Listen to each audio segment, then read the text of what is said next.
Good morning, everyone. We are reading in Book 1, the Book of Beginnings, Canto 3, the Yoga of the Soul's Release. And we reached the break on page 34, and then we read through the next section up to page 38 at the break. And then we went back to page 34 and we started to look in detail at this new section. Sri Aurobindo has described to us some of the wonderful, subtle and spiritual experiences that are coming to King Aswapati as the result of his inner growth. Some of them very, very high experiences. But at the beginning of this section, he tells us that only a while at first these heavenlier states, these large, wide-poised upliftings could endure. They came and they went. And then he explains to us why this happens. Perhaps we can reread these lines. Ravi, would you start? Page 34, line 439, just after the break. Only a while at first, these heavenlier states, these large, wide poised upliftings could endure. The high and luminous tension breaks too soon. The body's stone, stillness, and the light caused trance, the breathless might and calm of silent mind, or slowly they fade as says a golden day. The restless nether members, tired of peace, or nostalgia of old little worlds and joys, call back some familiar selves to trade the accustomed and inferior way. The need to raise in inner natural force of fall as a child who longs to work can work not long. Replace the Titan will forever to climb on the heart's altar deep the sacred fire, and old pool of subconscious cause renews. It draws the unwilling spirit from the heights, or a dull gravitation drags us down to the blind-driven inertia of our base. This too the supreme diplomat can use. He makes our fall a means for greater right. Thank you. Anybody has anything they would like to ask about these lines? Then we can read on. Now Sri Aurobindo will explain how the supreme diplomat makes this falling, makes use of it for our progress, how he makes use of our fall from those higher states to help us rise even higher. Bessie, would you read? Line 457. Okay. For into ignorant nature's gusty field, into the half-ordered chaos of mortal life, the formless power, the self of eternal light, follow the light of the Spirit's descent. The true duality for everyone, ever one, chooses his own mid the tumults of the sense. He comes unseen into our darker parts, and curtained by the darkness does his work, a subtle and all-knowing guest and guide, till they too feel the need and will to change. All here must learn to obey a higher law. Our body cells must hold the immortal's flame,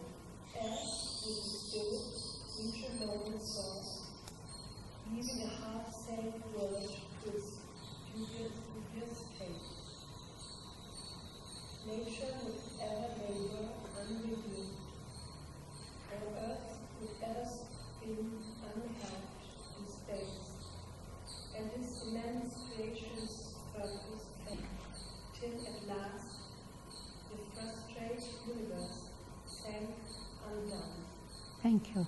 So when we fall from our being that we may have reached in concentration, in silence, the supreme diplomat, the Lord, makes our fall, our coming back to our normal human self, he makes that into a means, a way to help us to rise higher, because when we come back into this ignorant nature's gusty field, this field where we are blown about by gusts of this and that, different kinds of impulses, when we come back into this half-ordered chaos of mortal life, then that formless power, that self of eternal light, which is high above, they follow.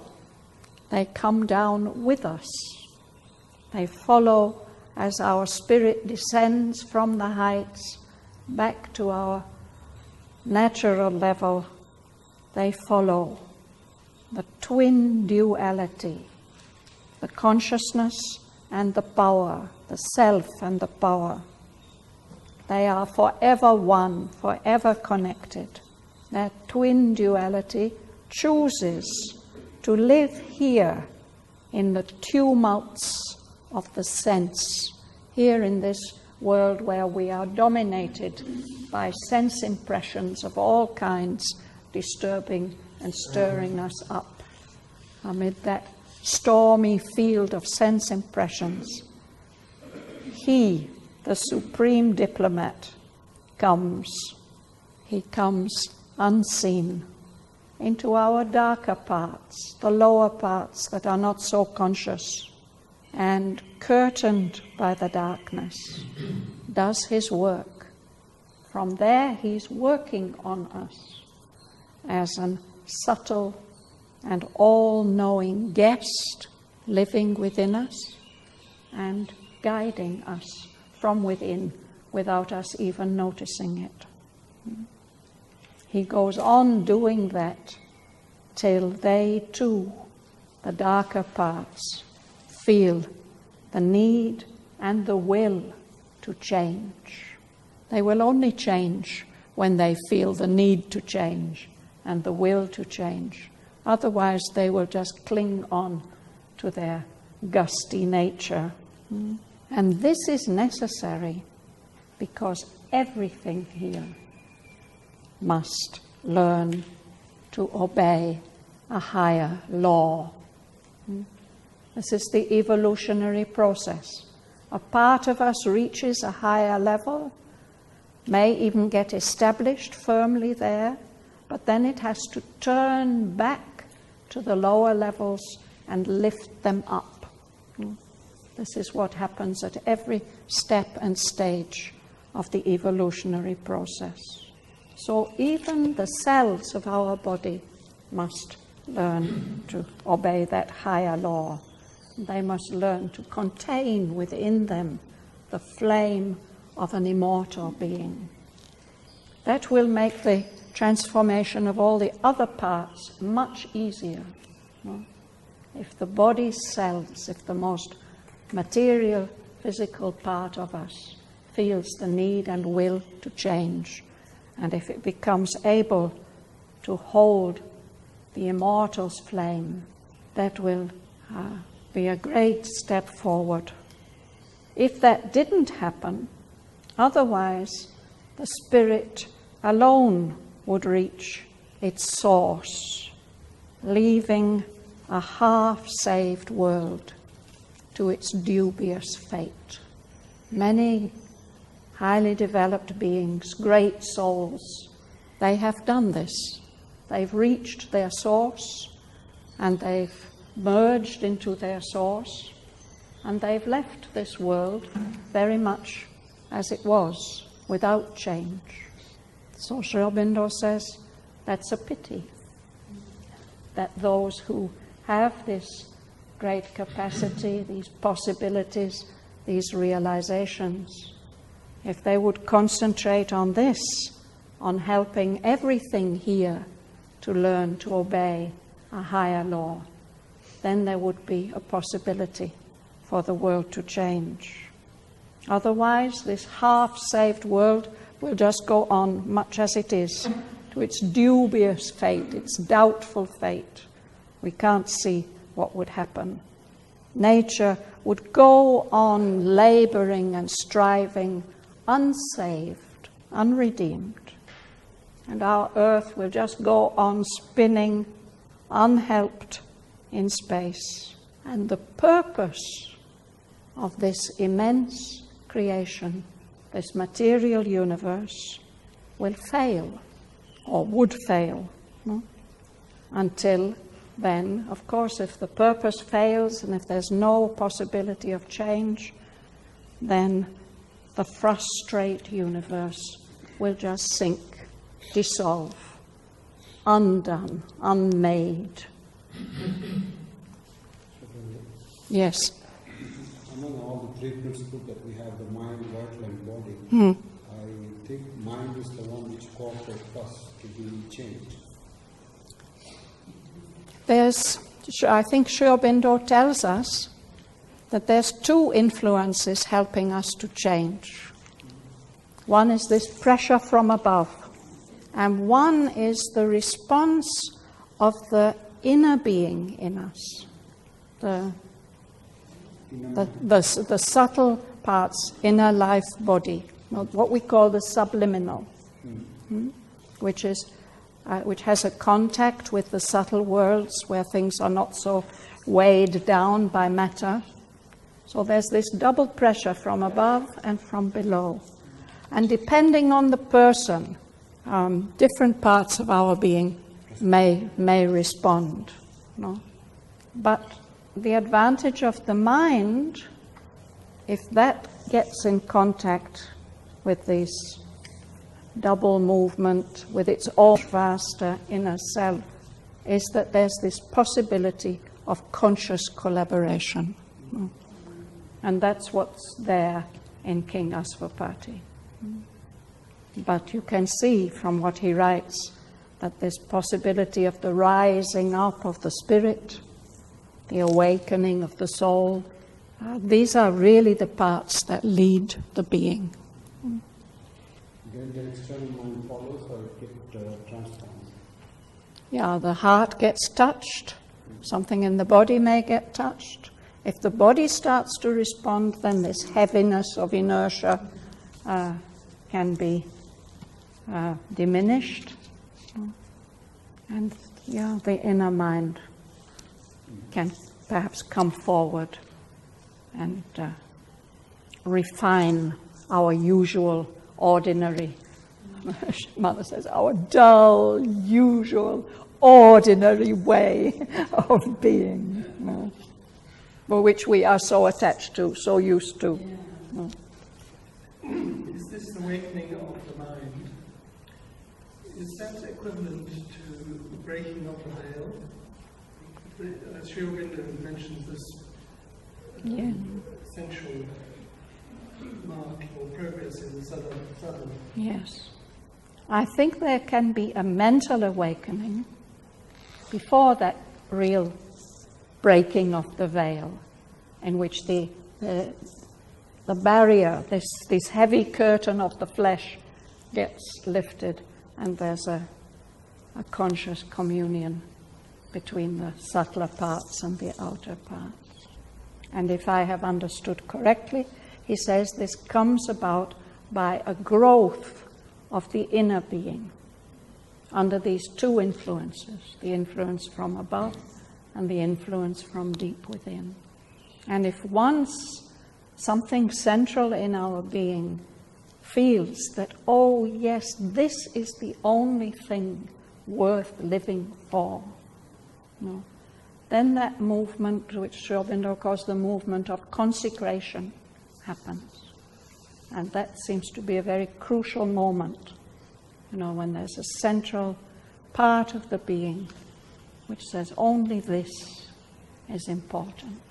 So depending on people, some people are more mental, and some people act more spontaneously from the heart center. And Mother seems to say that actually the people who are very much centered in their body may be in closer contact with the psychic being. There's possibility of a close contact. But whatever can be done to awaken any part of the being is helpful.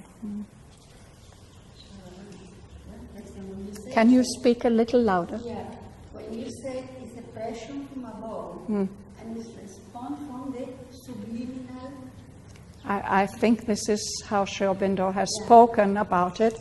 This subliminal, it's the part of us, the inner mind, heart, life, body parts that are more subtle and we say below the threshold of our normal waking consciousness. That's what subliminal means. No? Yeah, you say subliminal something, no? Maybe I said subliminal being, perhaps I said. And as that grows, as the consciousness grows there, then this breaking of the veil may happen. I think I have understood correctly. Yes. In the third line on the top of page 35, he says that he comes unseen into our darker path, curtained by the darkness, that is the word. Yes. That means awakening of this subliminal is also done by him. By him, exactly, yes. He's working there in the darkness, and we don't notice at first. And we will see now with Asvapati what happens. It's very well described in these next lines, what I hope we'll read today. But here he's explained to us why this coming down process is necessary. Because everything here has to learn to change.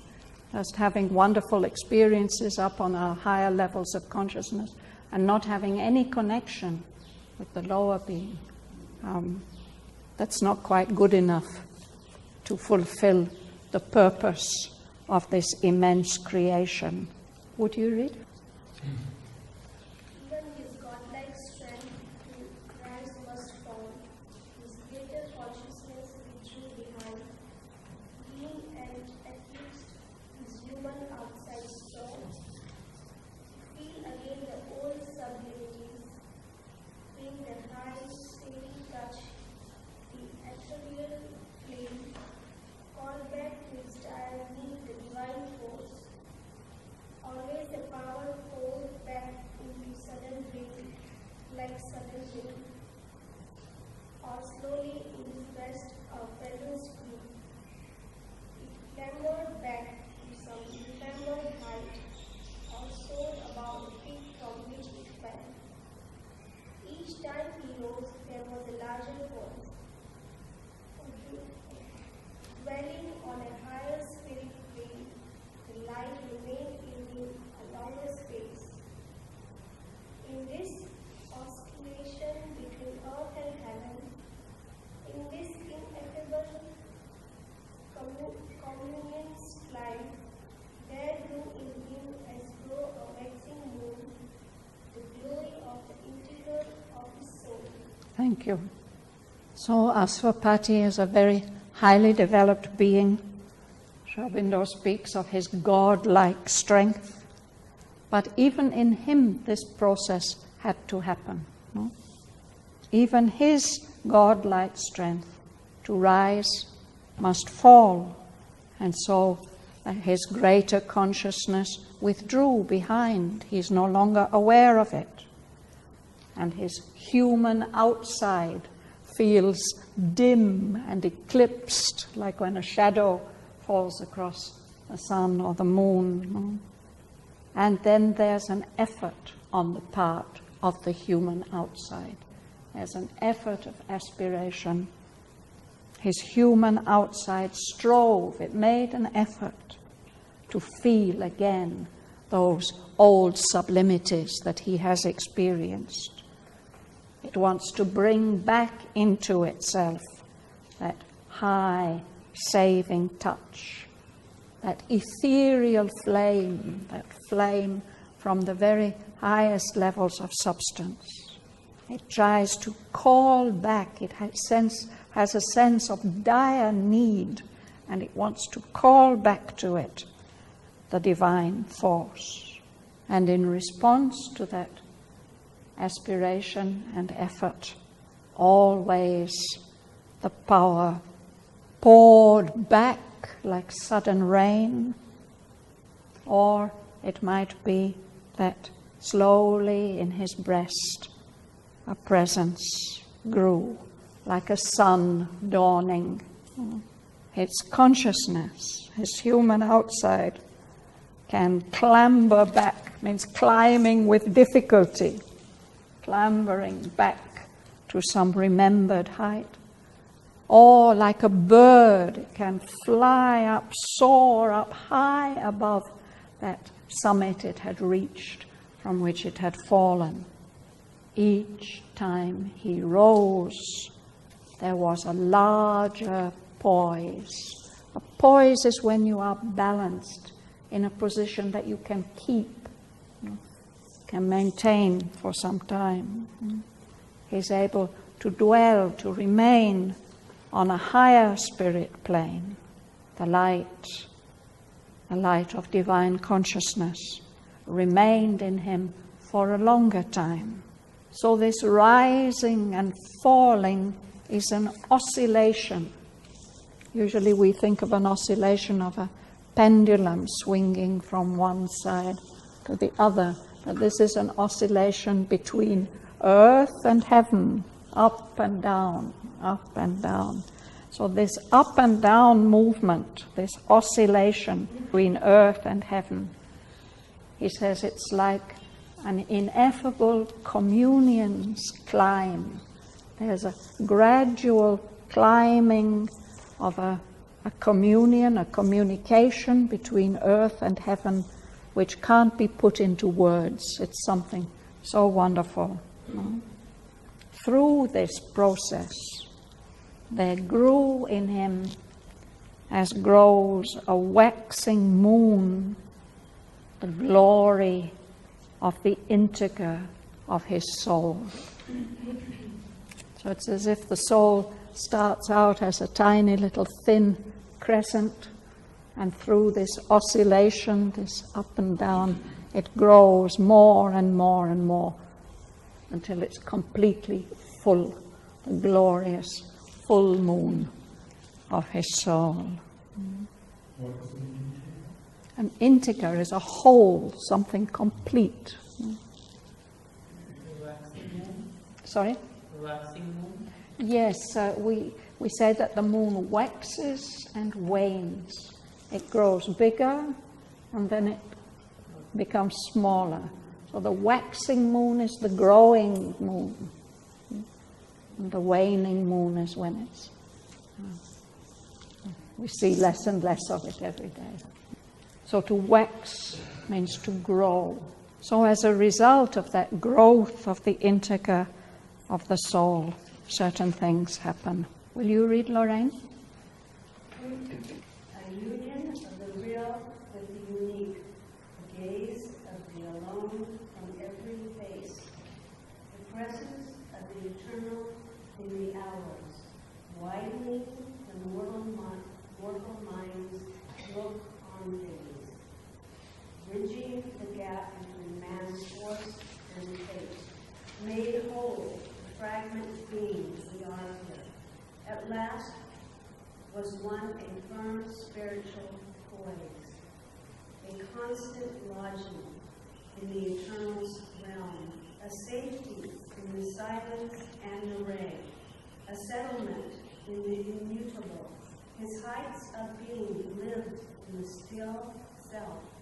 His mind could rest on a supernal ground and look down on the magic and the play, where the God-child lies on the lap of night and dawn, and the everlasting puts on time's disguise.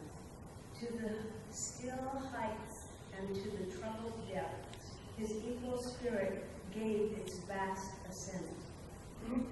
A poised serenity, a tranquil strength, a wide, unshaken look on time's unrest, faced all experience with unaltered peace. Thank you.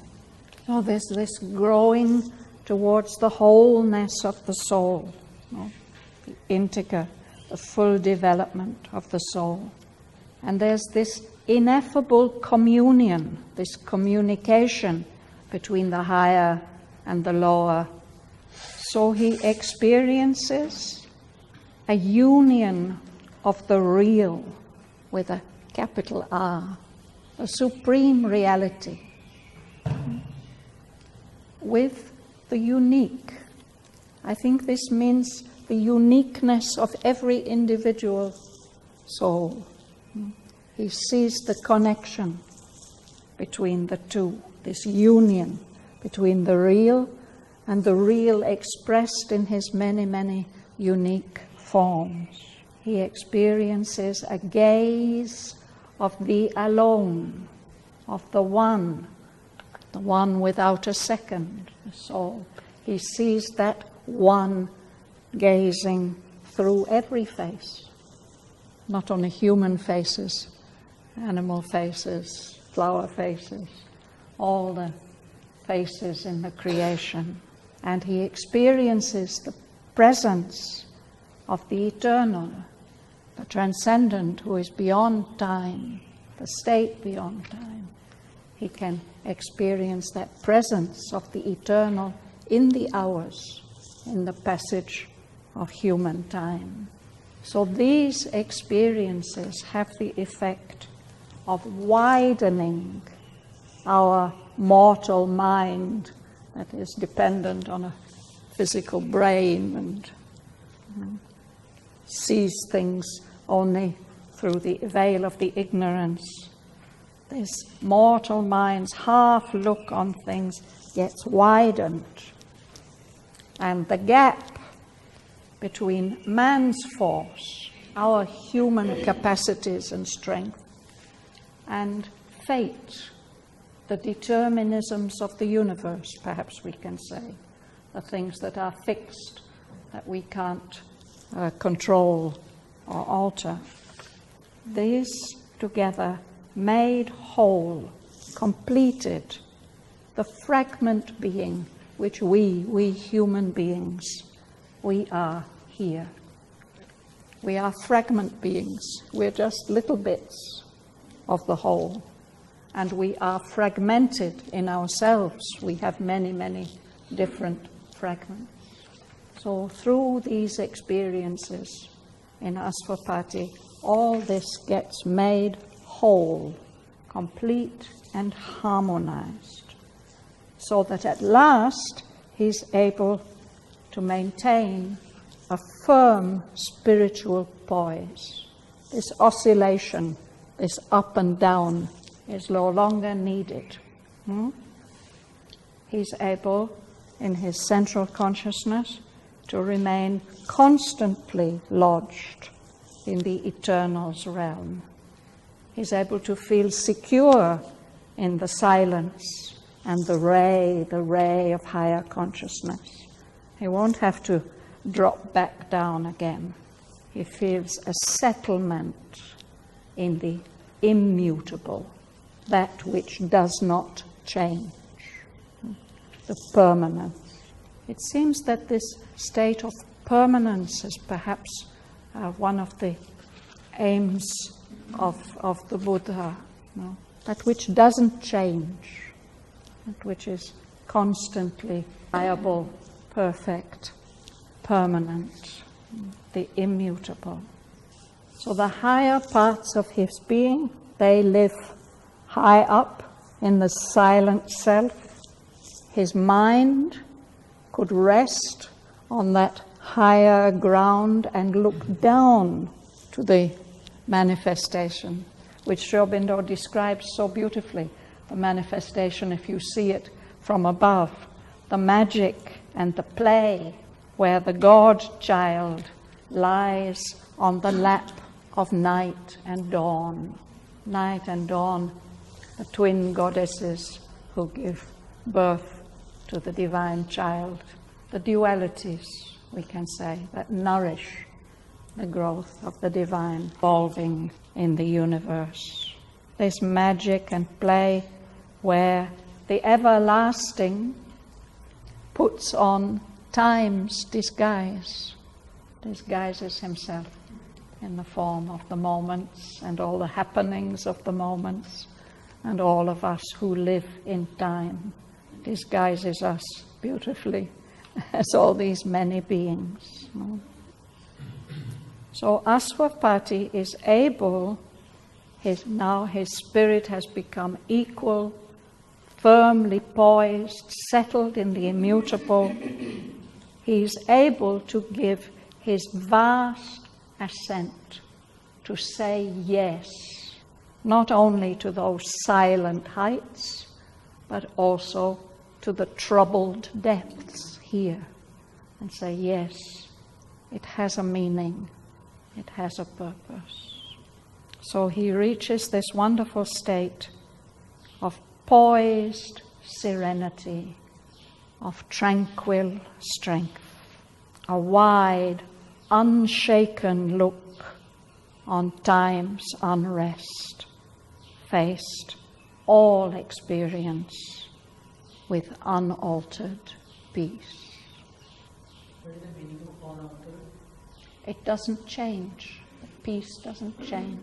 Nothing disturbs that peace. His look, he can look on everything, and his look doesn't get shaken. He's not shocked or troubled by anything that he sees. All this unrest of time, he is able to look at it and see that all this play, it's part of the play of the Godchild. In other words, if his mind could rest, that also. Yes, this is his mind. Because of the spirit's poise, the mind can become quiet. Shall we go on? Amitot, shall we read? Indifferent to the sorrow and delight, untempted by the marvel and the call, immobile, it beheld the flux of things, calm and apart, supported all darkness. His spirit's stillness held the toiling world. Inspired by silence and the closed eyes sight, his face would work with the new luminous hour. On the crude material from which all is made, and the refusal of inertia's Mars, and the great front of the world's ignorance, and nation matter, and the huge error of life. As a sculptor chisels a deity out of stone, he slowly chipped off the dark and royal line of defense of nature's ignorance, the illusion of the inconscious, in whose black fog the eternal wraps his head, that he may act unknown in cosmic time.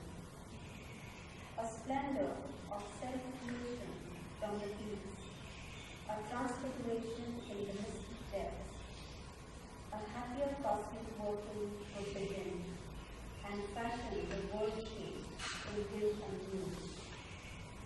God found in nature, nature fulfilled in God. Thank you. These are the results of that firm spiritual poise which he has achieved. So he's able to give this vast assent, to say yes, with unaltered peace. So he isn't troubled by the sorrow, he's not attracted by the delight, he's not tempted by the marvel, the call, all the attractions. His spirit is immobile, watching, beheld, seeing the flux, the flow of things, everything that's moving in this moving universe. And the stillness of his spirit is supporting, because he's saying yes. It's supporting all the efforts of the toiling world. But he is guided to do something, to do some work. He's inspired by the higher silence and the sight of the closed eyes, the subtle sight that has been granted to him. He's able to use his force, his godlike strength, to work with a new luminous art. It's more full of light, of consciousness. He's able to work on the crude material from which everything is made, on all this matter, all this refusal of inertia's mass. The quality, one of the main qualities of matter is inertia. No, it doesn't move by itself. That's on the physical level. And on the vital and mental level, there's grey front of the world's ignorance. And there's nescient matter, matter which has no knowledge. And the huge error of life, life that in this state of ignorance cannot help but err because of the imperfection of the level of universal consciousness at the moment. He's able to work on all those obstacles. Aurobindo describes him like a sculptor who sees the possibility of an image in a stone and has to slowly chip away until he can reveal that deity that he has seen. This dark envelope that's covering the soul. This dark envelope, which he says is the line of defense of nature's ignorance, the resistance that clings on to the present state. And he's able to work on also the illusion and mystery of the inconscient. He says that the eternal wraps his head, covers himself up in this black pall, this thick, heavy, dark cloth of inconscience, so that he can work unknown in cosmic time, in universal time. We don't see what he's doing. He's doing it all from behind the veil, unknown. But as he does this work of chipping off, then a splendor of self-creation from the peaks, coming from the higher levels of consciousness. There's a shaping of splendid self-creation. And from the mystic depths, or in the mystic depths, there's a transfiguration. This word transfiguration has a special connotation. Of course, it's like transmutation or transformation, but specially it means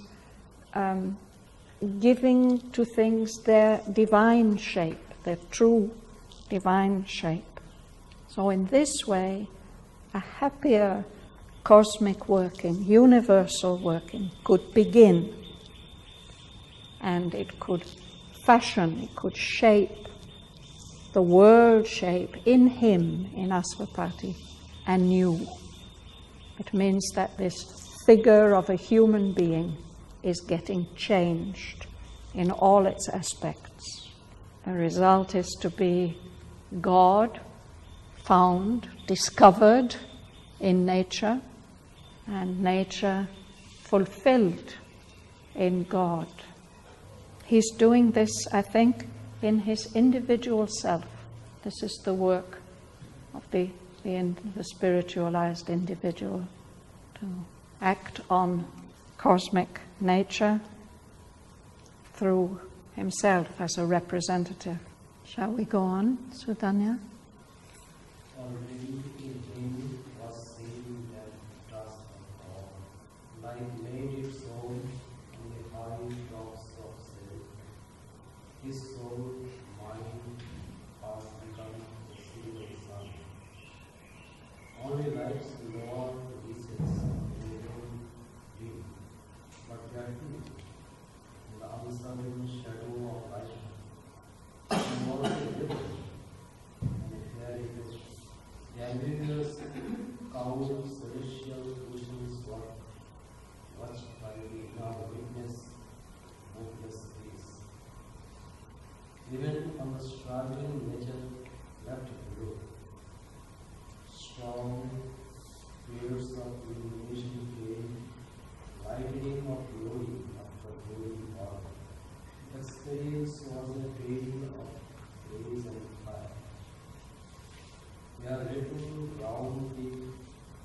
voices of the gods, strange wishes, reaches, say to him from the unseen. Splendor of insight filled the blank of thought, knowledge spoke to the unconscious stillness, rivers pour down of bliss and luminous force, visits the beauty, strong swift of delight, ray from the all-powerful mystery above. Thank you. Argosies. Argosies. Yes, they are, or they were, sailing merchant ships carrying luxury goods, treasures. Argos, an argosy. It's from the, 15th or 16th century. These wonderful sailing ships used to set out from the city of Ragusa on the Italian coast, I believe. No, Croatian coast, yeah. From Dubrovnik. Ragusa is Dubrovnik? Okay, there you are. Maybe speaking to the quest of Jesus with the Argonauts, and the ship was called Argos. Their ship was called the Argo, exactly, yeah. Argos. Clear, luminous, white, light. Oh, so that's nice, that meaning is there in the word also. Yes, thank you. The ambiguous, cowled, celestial puissance worked, yes. Cowled means the head is covered. So we were told, no, that the Lord covers his head in a dark pall, yes. He's curtained by the darkness. So that heavenly power, celestial puissance, that heavenly power which is cowled, hidden, and therefore ambiguous. We can't understand what its meaning and significance is. It is working even in the lower reaches of life, the lower levels, because there in the darkness something has to change too. So the work is going on, and that work is being watched. As for parties, witness consciousness watches all that working going on in moveless peace. So as a result of that working of the cowled celestial puissance, even on the struggling nature left below, the lower reaches that remained dim, strong periods of illumination are coming, powerful experiences. So he describes these. Some come like lightnings of glory, flashes of lightning burned. Experience can become a tale, an adventure story of blaze and fire. And through the air, through the atmosphere are coming to him these vessels, these argosies, bringing gifts, precious gifts from the gods, bringing strange riches from the unseen. So as a result of that, when the thought becomes silent and blank, splendors of insight would fill it. Those inconscient stillnesses of the lower nature, knowledge spoke to them, and rivers of energy, higher energy, pour down, rivers of bliss and luminous force, visits of beauty, storm sweeps of delight coming like a cyclone, so intense and powerful. All these things rain down from the all-powerful mystery above. So we'll read one more passage. Mila. Then stood the eclipsed of wisdom. A dense veil was rent, a mighty whisper heard. Repeated in the privacy of his soul, a wisdom cry from rapt transcendences, sung in the mountains of an unseen world. The voices that an inner listening hears convey to him the prophet utterances and flame-wrapped outbursts of the immortal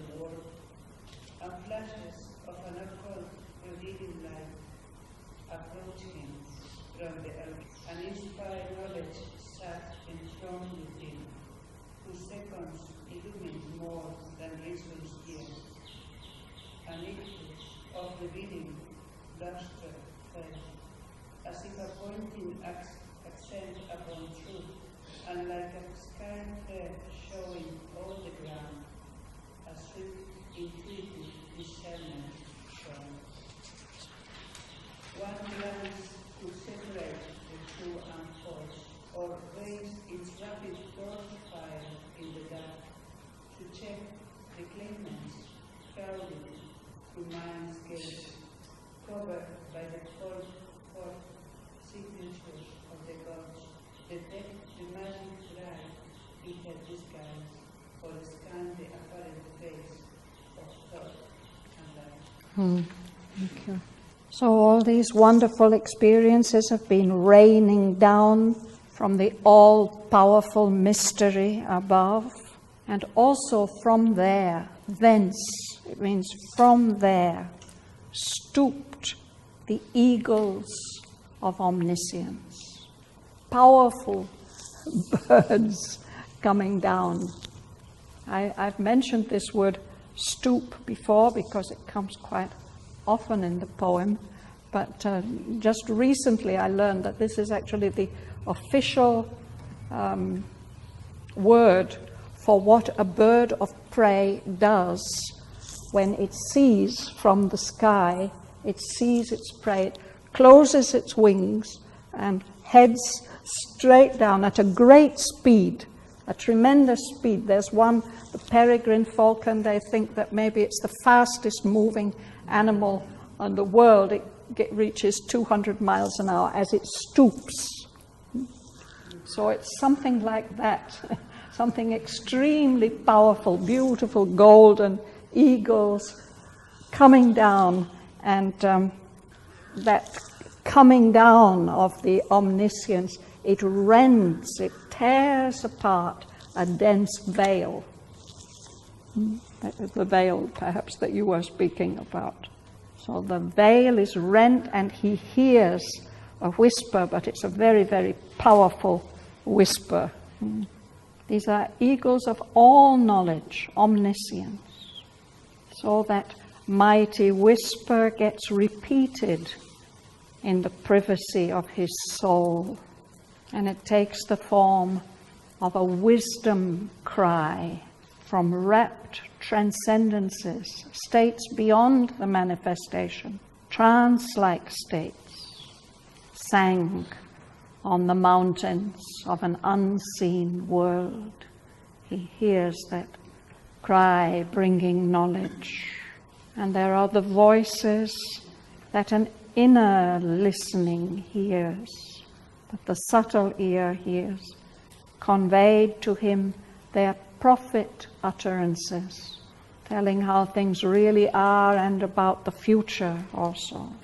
He experiences flame-wrapped outbursts, as if there's a sudden burst of flame, expressions of the immortal word of creation, and flashes of an occult revealing light, a light that reveals secrets, came near to him from that unreachable secrecy, that all-powerful mystery above.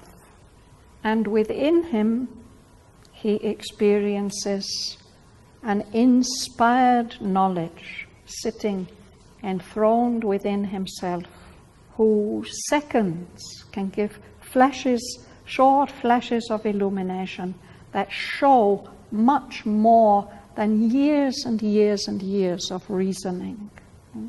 An ictus of revealing luster fell as if a pointing accent upon truth.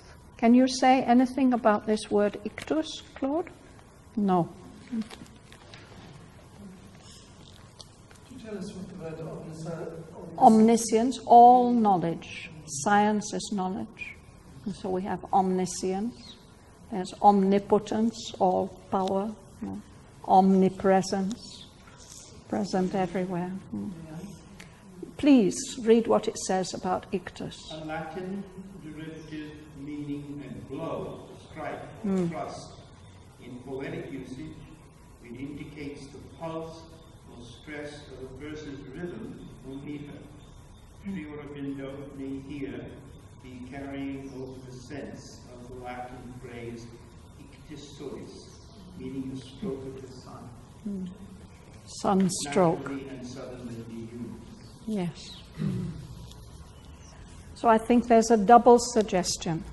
If I'm not wrong, the ictus, the stress in a line of poem or on in a word, you want to show that this syllable has to be stressed. It has a particular form, a triangular form pointing downwards.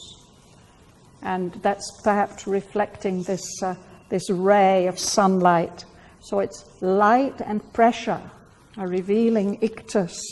Something points out to you. This revealing luster fell as if a pointing accent upon truth. Look, this is what you have to stress or notice. And the other thing is suddenly like a sky flare, a rocket going up that lights up all the dark ground below. A swift, intuitive discernment shone. Discernment is often imaged as a sword that can make distinctions, but it's also the power of seeing clearly, discernment. So from that inner knowledge, one glance could separate the true and false. To the mind, they may be indistinguishable, but this intuitive discernment can show at once. It could raise its rapid torch fire in the dark, in this darkness of the subconscious perhaps, to check the claimants crowding through mind's gates.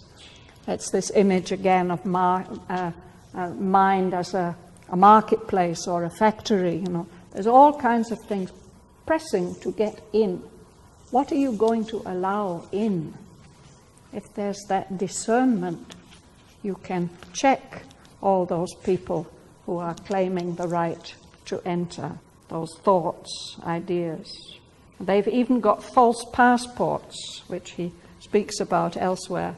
They are covered by the forged signatures of the gods. They seem to have a divine sanction, but they don't all really. No?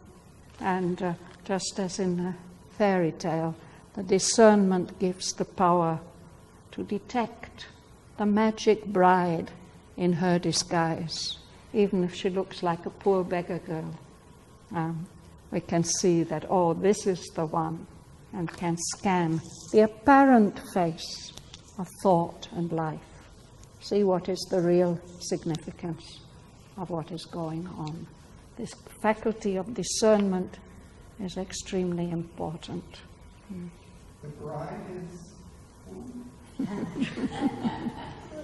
You could say perhaps the divine partner.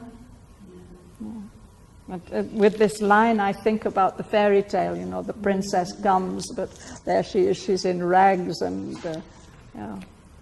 only the discernment can see who she really is. I think.